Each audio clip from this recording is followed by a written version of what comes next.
Hello students, आज से हम शुरू करने जा रहे हैं एनडीए का कोर्स। यहाँ पे मैं पढ़ाऊंगी आपको मैथ्स और आज से हम शुरू कर रहे हैं उसके पीवाई के क्वेश्चंस। तो पहला चैप्टर है हमारा set relation function and number system. ठीक है, तो हम स्टार्ट करते हैं अपना फर्स्ट क्वेश्चन से। तो फर्स्ट क्वेश्चन क्या कह रहा है? फर्स्ट क्वेश्चन में है, जो कि बोर्ड पे मेंशन है, आपके पढ़ सकते हो आप। In a circle of diameter 44 centimetre, एक सर्कल है जिसका डायमीटर है 44 centimetre. The length of the chord is 22 centimetre, और उसके अंदर एक कॉर्ड है। देखिए, एक सर्कल है जिसका डायमीटर कितना दिया है? डायमीटर दिया है 44 सेंटीमीटर। डायमीटर है 44 centimetre. Length of the chord, ठीक है, कॉर्ड, ये क्या है? कोई कॉर्ड है जिसकी लेंथ कितनी दी है? इसकी लेंथ दी है 22 सेंटीमीटर। कॉर्ड आप जानते ही हैं, सर्कल के अंदर हम जो भी लाइंस बनाते हैं उन्हें क्या बोलते हैं? कॉर्ड बोलते हैं। सर्कल की सबसे लॉन्गेस्ट कॉर्ड होती है उसे बोलते हैं डायमीटर। ठीक है, और एक छोटी कॉर्ड दी है, वो कितनी दी है? 22 सेंटीमीटर की। हमने वो कॉर्ड बना ली है। What is the length of minor arc of the chord? अब हमें जो माइनर आर्क है इस कॉर्ड की, इसकी हमें लेंथ बतानी है। ठीक है, इसकी हमें लेंथ बतानी है कि लेंथ क्या होगी, तो उसको हम सॉल्व करते हैं। तो हम यहाँ गिवन पार्ट लिख लेंगे। गिवन क्या क्या है? गिवन है कि जो डायामीटर है, डायामीटर, तो डायामीटर हमको दिया है 44 सेंटीमीटर। अगर डायामीटर 44 सेंटीमीटर है तो रेडियस कितना होगा? देयरफॉर रेडियस होगा 22 सेंटीमीटर, क्योंकि डायमीटर रेडियस का हाफ होता है। ठीक है, सॉरी, जो रेडियस होता है वो डायमीटर का हाफ होता है। तो रेडियस हमारा होता है 22 सेंटीमीटर। और कॉर्ड हमें गिवन है, लेंथ ऑफ कॉर्ड, तो लेंथ ऑफ कॉर्ड कितनी है? वो है 22 सेंटीमीटर। अब यहाँ देखो डायग्राम में, अगर ये 44 सेंटीमीटर है तो सेंटर से जो भी हम लाइन मार्क करेंगे वो भी क्या होगी? 22 सेंटीमीटर, क्योंकि अगर ये डायमीटर 44 है तो रेडियस 22 है। तो इतना पोर्शन कितना होगा? इतना पोर्शन ये होगा 22, ये भी 22। अब जो भी लाइन हम ड्रॉ करेंगे सेंटर से सर्कल पे, ऐसे ऐसे ऐसे, तो ये लाइन सारी कितनी होंगी? 22 सेंटीमीटर की होंगी। इसीलिए ये दोनों लाइन है, ये दोनों लाइन भी मैं नाम दे देती हूँ, एक ए, और इस पॉइंट को हम नाम दे देते हैं ओ, और इस पॉइंट को बी। तो ए ओ कितना होगा? 22 सेंटीमीटर, है ना। और बी ओ भी कितना होगा? 22 सेंटीमीटर। और ये हमें गिवन ही है 22 सेंटीमीटर। जब तीनों साइड किसी भी ट्राइंगल की तीनों साइड अगर इक्वल है तो वो ट्राइंगल होता है इक्विलेटरल ट्राइंगल। ठीक है, ये हमने अपनी प्रीवियस क्लासेस में पढ़ा हुआ है। जब ट्राइंगल की तीनों साइड इक्वल होती हैं तो वो होता है इक्विलेटरल ट्राइंगल। तो ये क्या हो जाएगा? 60 डिग्री, क्योंकि साइड्स इक्वल है ना, 20 22 22 22, तो एंगल भी इक्वल होंगे। इक्वल एंगल कब होंगे? जब 60 60 60 होंगे, क्योंकि ट्राइंगल के तीनों एंगल का सम कितना होना चाहिए? 180 डिग्री। 180 डिग्री कभी होगा? जब तीनों एंगल 60 डिग्री के होंगे। तो हमारे तीनों एंगल कितने होंगे? 60 डिग्री के होंगे। अब निकालना है हमें लेंथ ऑफ, क्वेश्चन में पूछा क्या है? What is the length of minor arc? तो माइनर आर्क का जो फॉर्मूला होता है निकालने का, वो क्या होता है? लेंथ ऑफ माइनर आर्क होता है theta upon 360 into 2 pi R. ठीक है, ये फॉर्मूला होता है, आप उसे लर्न कर सकते हैं एज इट इज। और भी लोग करते हैं, कुछ तरीका अपना अप्लाई करते हैं, पर सीधे सीधे फॉर्मूला याद रखो और वैल्यू पुट अप करो, you will get the answer. Theta की वैल्यू कितनी है? 60 डिग्री। ठीक है, थीटा की वैल्यू है 60 डिग्री। थीटा इज एंगल, ठीक है, तो उसकी वैल्यू है 60 degree upon 360 into 2 into pi की वैल्यू हम यहाँ पुट कर देते हैं 22/7, क्योंकि हमारा आंसर में कहीं भी पाई मेंशन नहीं है, 4 ऑप्शन है। अगर पाई मेंशन होता ऑप्शंस में तो हम 22/7 नहीं लिखते और पाई को पाई की जगह ही लिखे रहते, लेकिन अभी ऐसा नहीं है, ऑप्शन में कुछ और ही है, इसलिए हमने 22/7 को खोल लिया है, अदरवाइज खोलने की जरूरत नहीं है अगर ऑप्शन में पाई गिवन हो तो। आर की वैल्यू कितनी है, आर इज रेडियस, आर है 22। अब हम इसे क्या करेंगे, काट पीट के अपना आंसर लेके आएंगे, 0 से 0 कैंसिल आउट हो गया, 6 6 जा 36, ये यहाँ पे 3 टाइम्स जाएगा, 2 1 जा 2, 2 3 जा 6, ठीक है। ये कितना हो जाएगा 22 इंटू 22, 22 का होल स्क्वायर कितना होता है 484 और 3 7 जा 21, ठीक है, 3 7 जा 21 और ये हो जाएगा इधर सेंटीमीटर क्योंकि यहाँ सेंटीमीटर था ना सर, तो उसका सेंटीमीटर इधर आ जाएगा। तो आंसर कितना हो जाएगा आपका 484/21, जो कि आपका ऑप्शन है नंबर ए। तो इस तरीके से सॉल्व करेंगे, इसे नोट कर लीजिए।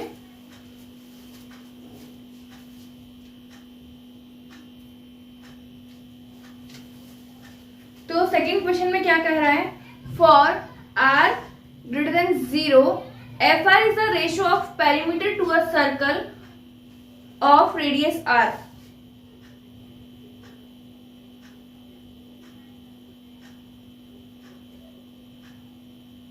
सॉरी, सेकेंड क्वेश्चन में क्या लिखा है, सेकेंड क्वेश्चन में लिखा हुआ है for r greater than 0 fr is the ratio of perimeter to area of circle of radius r, then f of 1 plus f of 2 is equals to, मतलब given क्या है क्वेश्चन में, क्वेश्चन में बोल रहा है कि जो फंक्शन है एफ आर वो क्या है, वो रेशो है किन दोनों के बीच का, parameter of a circle to the area of circle, parameter of circle, parameter of circle to the area of circle, ठीक है।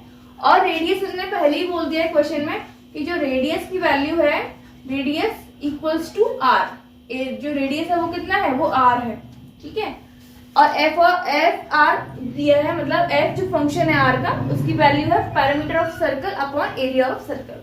अब पैरामीटर क्या होता है सर्कल का, सर्कल का पैरामीटर होता है सर्कमफेरेंस। जैसे कि सपोज स्क्वायर बनाया तो स्क्वायर का पैरामीटर क्या होता है, ये साइड प्लस ये साइड प्लस ये साइड प्लस ये साइड।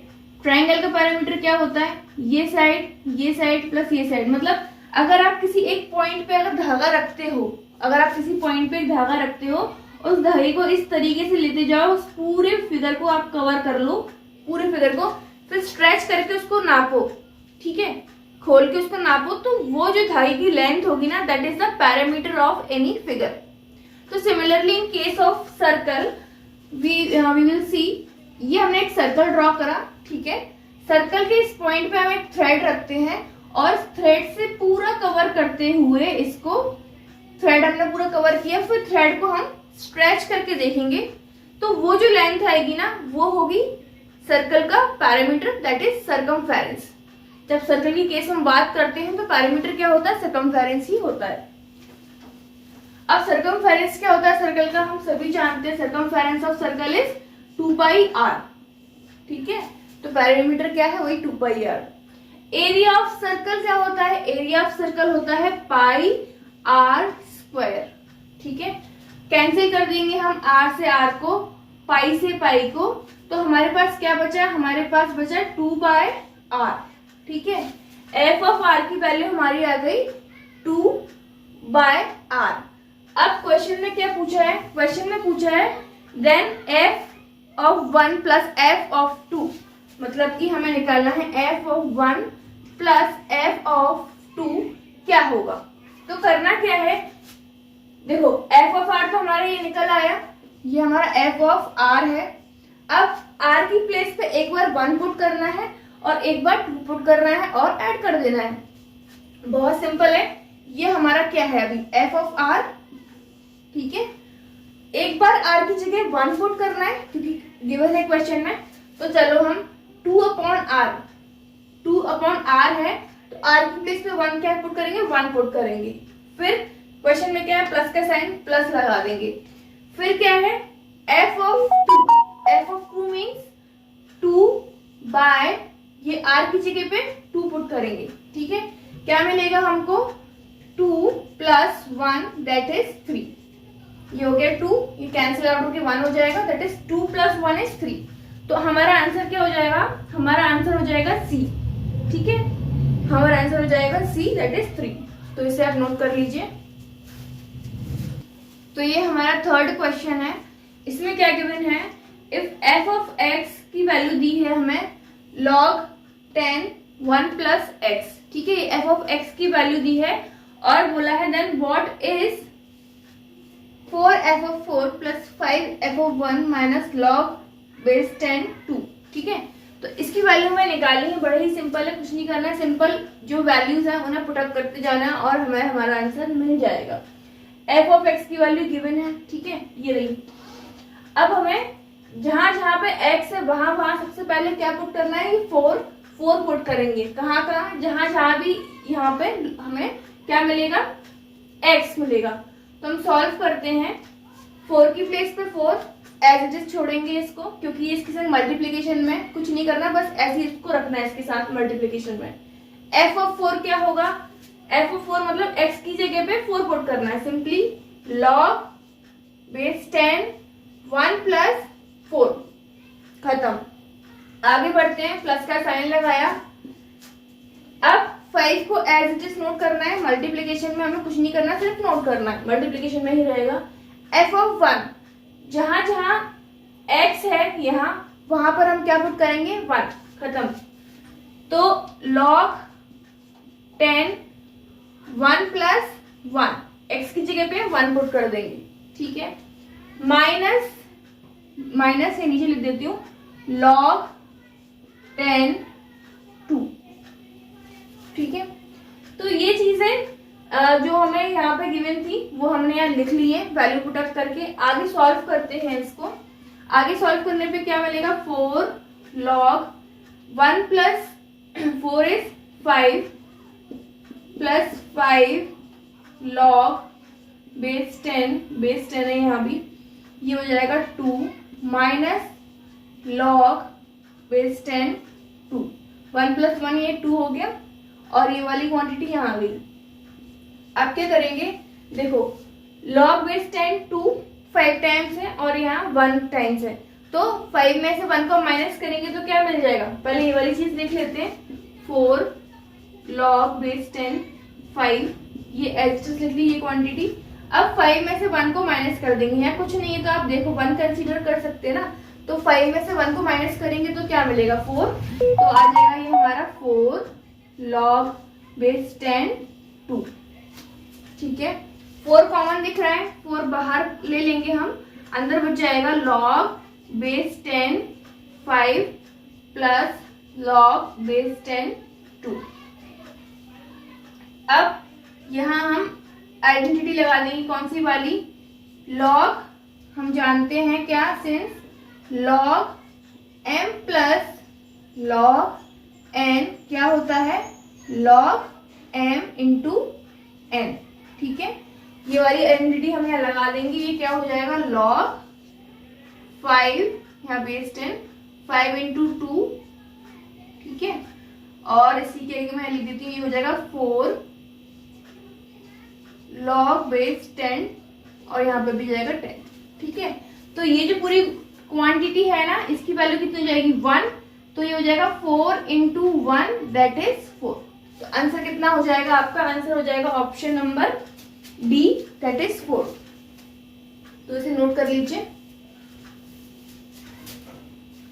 तो ये फोर्थ क्वेश्चन है, इसमें दिया हुआ है in our school all the students play at least 1 of 3 indoor games.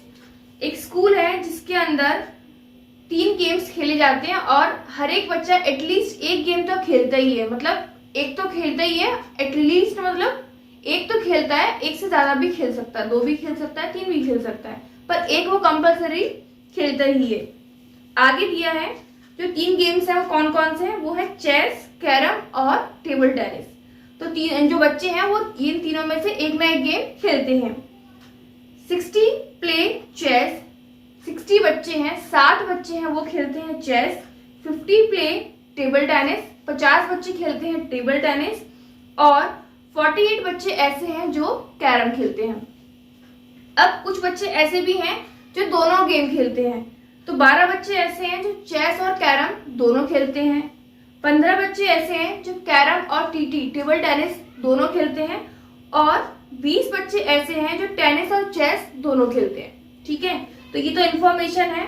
आगे क्वेश्चन पूछा है what can be the maximum number of student in the school. Maximum number of, sorry पहला पार्ट तो मिनिमम का है। What can be the minimum number of students in the school, तो school में minimum बच्चे कितने होंगे ये हमें कैलकुलेट करना है, ये फर्स्ट पार्ट है। सेकंड पार्ट है कि हमारे स्कूल में मैक्सिमम बच्चे कितने होंगे वो कैलकुलेट करना है। तो पहले हम मिनिमम कैलकुलेट करेंगे, उसके बाद मैक्सिमम कैलकुलेट करेंगे। तो जो जो डेटा हमें गिवन है उसे हम लिख लेते हैं एक बार।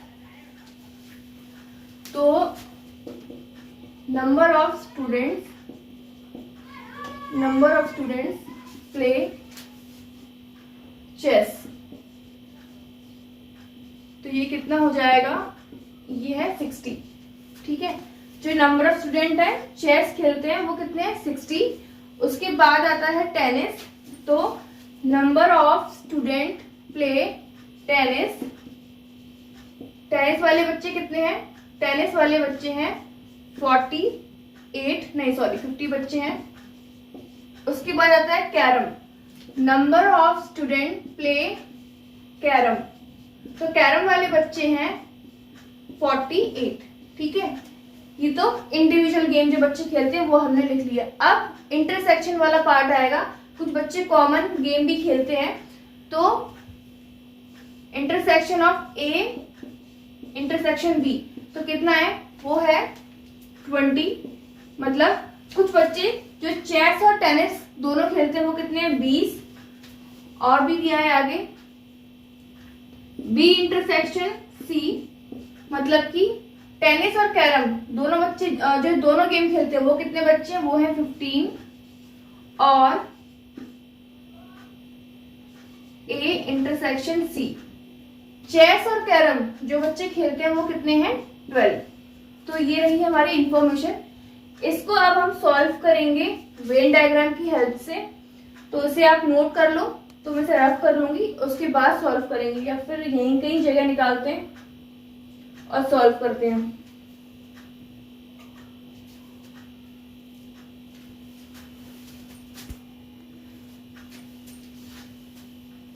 तो हम लोग क्या करते हैं, पहले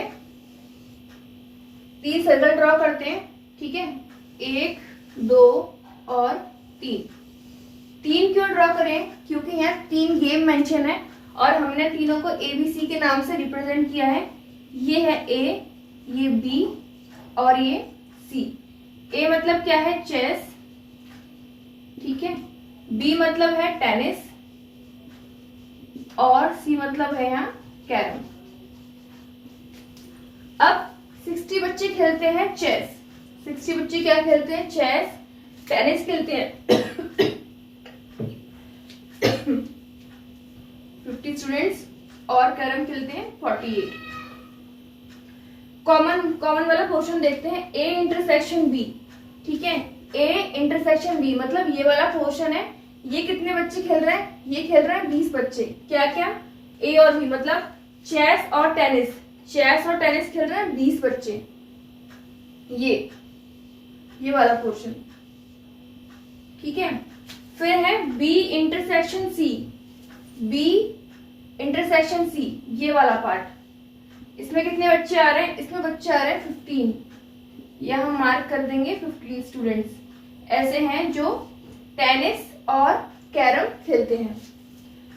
ए इंटरसेक्शन सी में है 12 बच्चे, मतलब कि चेस और कैरम वाले बच्चे कितने हैं, ये हैं 12 बच्चे।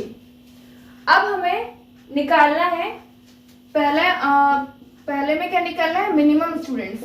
ठीक है, मिनिमम, और दूसरे वाले में निकालना है मैक्सिमम स्टूडेंट्स। पहले वाले में मिनिमम और दूसरे वाले में मैक्सिमम स्टूडेंट्स। ये हमारे 2 क्वेश्चंस हैं। फर्स्ट में निकालेंगे मिनिमम। अब मिनिमम के लिए आप खुद ही सोचो, ये जो बच्चे हैं पूरे 60 स्टूडेंट्स हैं, इन्हें हम सबसे पहले यहाँ लिख लेते हैं। ठीक है। ये पूरे कितने बच्चे हैं, ये है 50, ये भी हम यहाँ लिख लेते हैं। और यहाँ जो पूरे बच्चे हैं ये कितने हैं, 48। ये वो बच्चे हैं जो एक एक गेम खेल रहे हैं। अब बोला है मिनिमम बच्चे हमें निकालना है, तो मिनिमम के लिए हम क्या करेंगे, ये बच्चे पूरे हमने निकाल लिए और साथ में ये तो एक ही गेम खेल रहे थे, जो दो बच्चे दो गेम खेल रहे हैं हम उनको क्या करेंगे, जो बच्चे एक ही गेम खेल रहे हैं उसमें से माइनस कर देंगे। तो हमारा क्या आ जाएगा, हमारा आ जाएगा मिनिमम स्टूडेंट वाला पार्ट। हम क्या करते हैं, यहाँ माइनस कर देते हैं, -20, -15 और -12। तो इस तरीके से सॉल्व करेंगे इसको, तो ये कितना हो जाएगा, 158 और माइनस ये हो जाएगा 27, 20, 12 और 15, 7 और ये हो जाएगा 47। तो इसे आप माइनस करोगे तो कितना आ जाएगा, ये आ जाएगा 111। तो मिनिमम स्टूडेंट्स जो रहेंगे वो कितने हो जाएंगे, 111। ऐसा क्यों निकाला हमने, क्योंकि जो बच्चे एक ही गेम खेल रहे हैं वो कितने हैं, 60, 50 और 48। हमें मिनिमम स्टूडेंट्स निकालने हैं, मतलब मिनिमम ऐसे बच्चे जो एटलीस्ट एक गेम तो खेलते ही हो, तो वही तो मिनिमम स्टूडेंट्स होंगे जो कम से कम एक ही गेम खेलते हो। तो वो बच्चे कितने होंगे, वो बच्चे होंगे 111। अब हम इसका सेकंड पार्ट सॉल्व करते हैं, बी वाला पार्ट, मैक्सिमम वाला। ठीक है, तो मैक्सिमम स्टूडेंट्स के लिए हम क्या करेंगे, जो मिनिमम स्टूडेंट्स आए हैं, मिनिमम स्टूडेंट्स में कुछ ऐसे बच्चों को ऐड करेंगे जो तीनों ही गेम खेल रहे हो और वो हमारे हो जाएंगे मैक्सिमम स्टूडेंट्स। तो 111 बच्चे तो हमने ऐसे छांट लिए जो एक गेम तो खेल ही रहे हैं। अब बाकी के बच्चे हम कैसे छांटे कि जो दो खेल रहे हैं, दो जो बच्चे गेम खेल रहे हैं वो तो क्लियरली मेंशन है, 20, 12 और 15 है। ठीक है, 20, 12 और 15 ये जो बच्चे हैं ये एटलीस्ट 2 गेम तो खेल ही रहे हैं। अब 2 से ज्यादा गेम भी खेल सकते हैं, वो बच्चे कौन से होंगे, तो इसे हम 20 को अगर हम 12 + 8 करके ब्रेक करके लिखें और इस 15 को अगर मैं 12 + 3 के फॉर्म में लिखूं, तो आप देखो यहाँ भी मुझे 12 मिल रहा है, यहाँ भी 12 है और यहाँ भी 12 है। तो इस मतलब ऐसे हम सॉल्व करके देखेंगे तो हमें 12 ऐसा एक 12 का फिगर मिल रहा है, मतलब कि 12 कॉमन है। 12 बच्चे ऐसे हैं जो तीनों ही गेम खेल रहे हैं।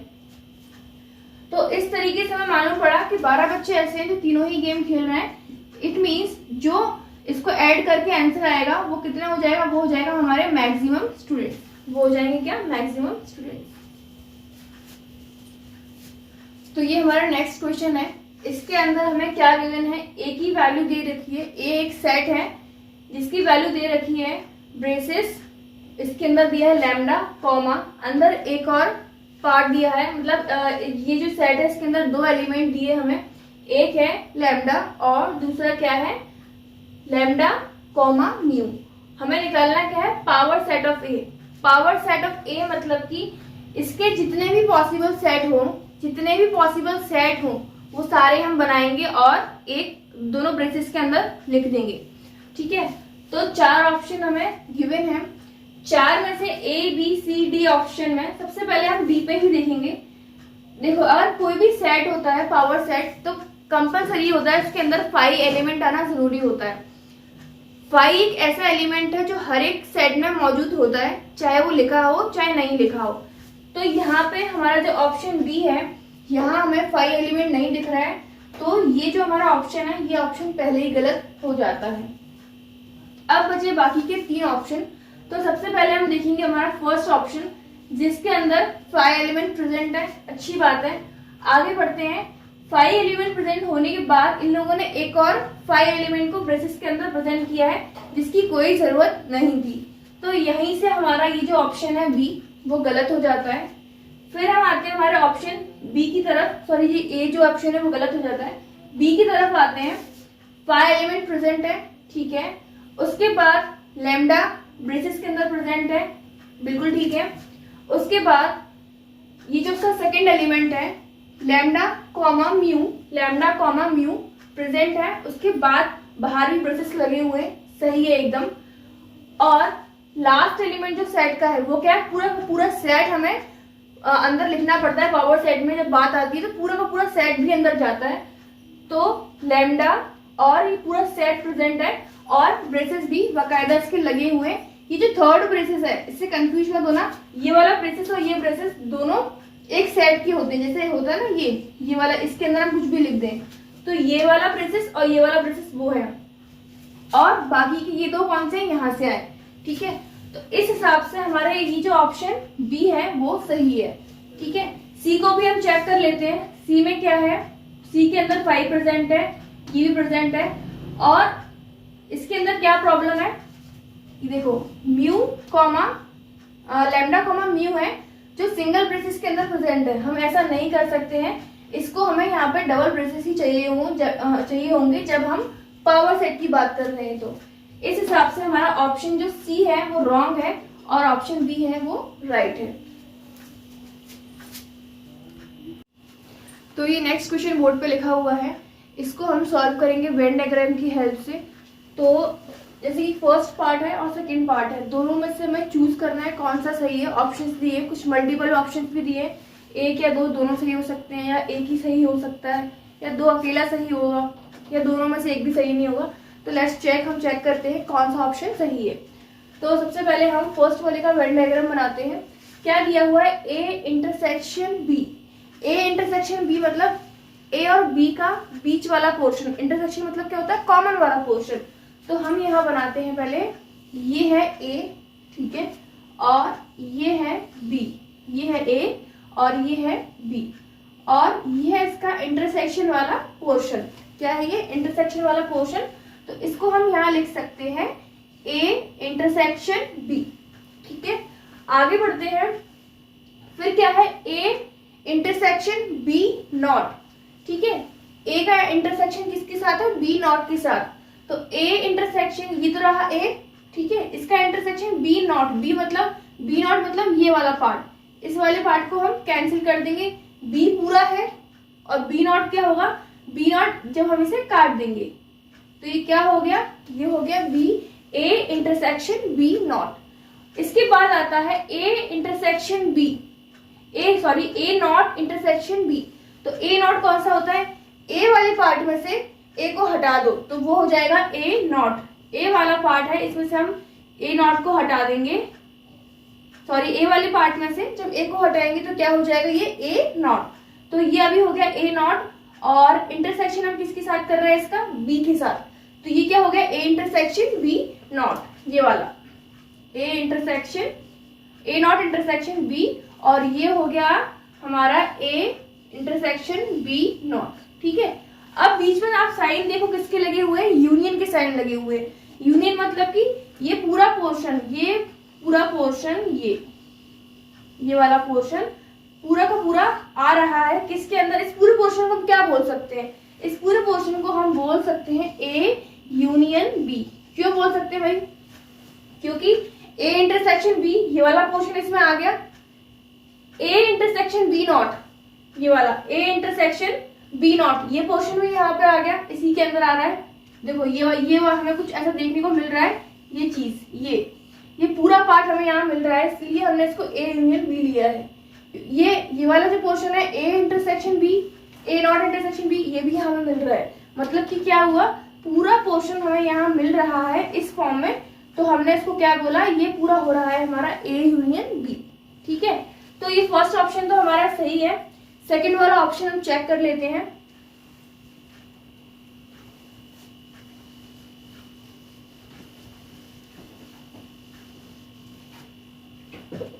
सेकंड वाला ऑप्शन में क्या है, सबसे पहले ए नॉट इंटरसेक्शन बी नॉट। तो पहले हम बनाते हैं ए नॉट, तो ए नॉट ये हो जाएगा, ए होता है सिंपल खाली, और ए नॉट का मतलब क्या हो जाएगा, जब हम उसके अंदर इसको लाइंस बना देते हैं, काट देते हैं, तो वो क्या हो जाएगा, वेन डायग्राम में से हम बोलते हैं नॉट। ए है तो ए नॉट। ठीक है, सिमिलरली हम यहाँ बनाते हैं बी नॉट, तो ये है बी, और जैसे ही हम यहाँ पे लाइन ड्रॉ कर देंगे तो ये क्या बन जाएगा, ये बन जाएगा अभी बी नॉट, ये बन गया बी नॉट। अब इसका इंटरसेक्शन पार्ट, मतलब कि ये जो पार्ट है ना, ये पार्ट, ये क्या हो जाएगा, ए नॉट इंटरसेक्शन बी नॉट। ठीक है, और इसका यूनियन करना है हमें, इसका यूनियन मतलब इसके साथ में ही लेना है, किसको, ए को। जब हम इसके साथ यूनियन करें ए का यूनियन इसके साथ करें, तो आप खुद गौर से देखो, ए इंटरसेक्शन बी नॉट वाला पार्ट तो ये हो गया, ठीक है, और ए क्या था, ए ये वाला पार्ट था, ठीक है। तो मतलब हमें मिल के रहा, टोटल हमें जो मिल रहा है वो हमें मिल रहा है खाली ए। क्या मिल रहा है हमें, ए, और हमें ए यूनियन बी नहीं मिल रहा है। तो इसका मतलब क्या हुआ, ये जो पार्ट है सेकंड वो गलत है और फर्स्ट ऑप्शन है वो इसका सही है। ये नेक्स्ट क्वेश्चन है, इसके अंदर हमें गिवन है वैल्यू कि अगर 0.2 की पावर x अगर 2 है और log बेस 10 की 2 की वैल्यू दे रखी है 0.3010, तो x की वैल्यू क्या होगी, मतलब कि ये पावर में जो x है इसकी वैल्यू क्या होगी। तो इसे हमें कैलकुलेट करना होगा, ठीक है। लॉग की जो बेसिक्स है उसकी हेल्प से हम इसे कैलकुलेट करेंगे। तो सबसे पहले हम क्या करेंगे, हम लेंगे log, taking log both sides. हम लॉग को दोनों साइड ले लेंगे, लिखेंगे टेकिंग लॉग बोथ साइड्स। इस तरीके से जब हम लॉग लेते हैं दोनों साइड, तो पावर नीचे उतारना आसान हो जाती है। ये जो पावर है x वो आगे आ जाएगी जब हम लॉग लेते हैं। चलो हम स्टेप बाय स्टेप करते हैं। Log base 10 x equals to log base 10 2, ठीक है, ये हमने ऐसे लिख लिया। उसके बाद आप क्या करेंगे, ये जो पावर है ना ये इधर आ जाएगी x, ये लॉग का फॉर्मूला होता है, एक प्रॉपर्टी है लॉग की, और ये हो जाएगा इधर लॉग बेस 10, ये हो जाएगा 2, ठीक है। अब नेक्स्ट स्टेप में हम क्या करेंगे, नेक्स्ट स्टेप में हम इसको ऐसे लिख सकते हैं, ये जो 0.2 है इसे हम 2/10 लिख सकते हैं, कोई प्रॉब्लम नहीं है ना। तो हमने इसको लिख लिया लॉग, ये हो गया इधर लॉग बेस 10 इंटू 2। अब आप देखो तो यहाँ पे ये क्या हो रहा है, लॉग m/n के फॉर्म में है। लॉग m/n क्या होता है, लॉग m/n होता है log m minus log n। ये क्या होता है, एक लॉग का फॉर्मूला है, ठीक है, पढ़ा होगा आप सभी ने, नहीं पढ़ा तो देख लीजिए एक बार, याद आ जाएगा। तो इसे हम लिख सकते हैं, यहाँ पे लगा दो ब्रैकेट, तो ये हो जाएगा लॉग 2 माइनस लॉग बेस 10 और ये हो जाएगा 10 इक्वल्स टू लॉग 10 2, ठीक है। इसके आगे हम यहाँ सॉल्व कर लेते हैं। अब x लॉग, अब आप एक चीज क्वेश्चन में देखो, लॉग बेस 10 2 की वैल्यू तो गिवन है हमें, वो कितनी है, वही वैल्यू हम डायरेक्ट यहाँ रख देते हैं। तो वैल्यू गिवन है 0.3010, ठीक है। और ये जो वैल्यू है लॉग बेस 10 और 10, इसकी वैल्यू क्या होती है, इसकी वैल्यू होती है 1, ये हम सभी जानते हैं, ठीक है। इसके बाद यहाँ जो लॉग बेस 10 2 की वैल्यू है, अगेन हम ये वाली वैल्यू यहाँ लिख देते हैं, तो ये है 0.3010। अब हम इसमें से इसको माइनस कर लेंगे, तो माइनस करके क्या आ जाएगा, ये आ जाएगा 1.000, हम माइनस कर लेते हैं 0.30100, तो ये आ जाएगा माइनस करके इधर 0 और इधर 9, यहाँ पर भी 9 और ये आ जाएगा इधर 6, ठीक है। तो ये वैल्यू कितनी आ गई, ये वैल्यू इधर आ गई 0.6990 इक्वल्स टू 0.3010। तो हम इसे कैलकुलेट कर लेंगे डिवाइड करके, तो वैल्यू कितनी आ जाएगी, कैलकुलेट करके इसकी वैल्यू कुछ आ जाएगी माइनस, ये आएगा इधर माइनस, ठीक है। तो यहाँ माइनस हो जाएगा, ये वैल्यू आएगी माइनस 0.4 समथिंग, ठीक है। तो ऑप्शन में आपकी जो 0.4 ऑप्शन है गिवन है, इसमें एक ऑप्शन, हाँ ऑप्शन नंबर जो सी है वो करेक्ट आंसर है इसका। तो ये हमारा नेक्स्ट क्वेश्चन है, इसके अंदर हमें वैल्यू फाइंड करनी है, log base 927 plus log base 832 की वैल्यू हमें फाइंड आउट करनी है। तो क्या करेंगे हम, सिंपल है ये क्वेश्चन भी। 27 को हम क्या लिख सकते हैं, 27 को हम लिख सकते हैं 3 की पावर 3, है ना, 3 3 9, 9 3 27। जब लॉग के क्वेश्चन आते हैं ना, तो तो आपको बहुत सारी चीज़ें दिमाग में अपने आप दौड़ानी पड़ेंगी कि किसकी पावर क्या हो सकती है, क्योंकि पावर का इसमें बहुत इंपॉर्टेंट रोल होता है, पावर आगे आ जाती है। तो इस तरीके से हम कर सकते हैं। अब ये log 8 है, इसे हम यहाँ लिख लेंगे। और 32 को हम कैसे लिख सकते हैं? 32 को हम लिख सकते हैं 2 की पावर 5। ठीक है, अब क्या करेंगे, log की प्रॉपर्टी होती है, ये जो पावर होती है ये आगे इधर आ जाती है, तो ये हो जाएगा 3 log बेस 9 3, और ये हो जाता है, बीच का प्लस का साइन था, प्लस आ गया। ये जो 5 है ना, ये 5 शिफ्ट होके इधर आगे आ जाएगा, 5 log 8, और ये रहेगा यहाँ पे 2। ठीक है, अब क्या करें, अब नेक्स्ट स्टेप पे हम करेंगे, ये जो बेस है, बेस को हम 3 की पावर 2 लिख सकते हैं। 9 है ना, 3 3 9 इंटू 3 प्लस ये हो गया 5, और ये जो 8 है इसे हम 2 की पावर 3 लिख सकते हैं, कोई प्रॉब्लम नहीं है। 2 की पावर 3 इज 8, और यहाँ पे ये वाला 2। अब ध्यान से देखो, ये जो पावर है ना, पावर, ये पावर आगे आ जाएगी, लेकिन काय में ये पावर आएगी नीचे डिवाइड में, डिवीजन होके। अभी समझाती हूँ, एक बार लिख लूं। ये जो पावर है ना, ये नीचे आ जाएगी किसमें? डिवीजन में। तो ये हो जाएगा log बेस 3। होता क्या है, जब log के इधर ऊपर पावर दिया हो यहाँ, तो यहाँ वाली पावर तो मल्टीप्लिकेशन में आती है, लेकिन जब हम बेस की कोई पावर लेते हैं, बेस पावर में चल रहा हो, तो वो मल्टीप्लिकेशन में नहीं आती है, वो आगे तो आती है लेकिन डिवीजन में आती है।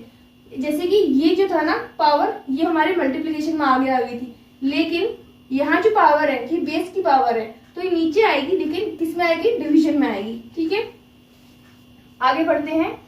ये सिमिलरली यहाँ भी ये जो पावर है 3, ये नीचे आ जाएगी इधर, और ये हो जाएगा log बेस 2, और ये 2।